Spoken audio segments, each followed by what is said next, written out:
Sino ba utos niya? Tumahil ka na nga. Ayaw ko na. Ayaw ko na maghukay.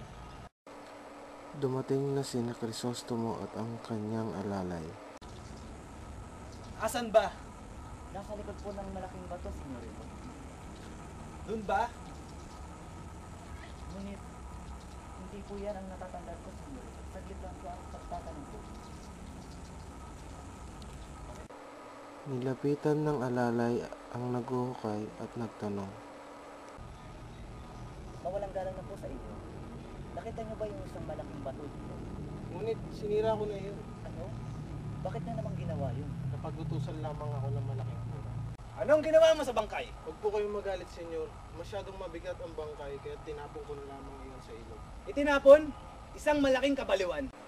Lumakad si Crisostomo at nang makita niya si Padre Salvi, sinunggaban niya ito.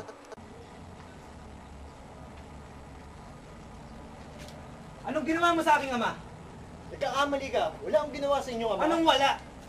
Hindi ako yun, kundi si Padre Damaso. Binitawan siya ni Crisostomo at tuluyan ng lumayo.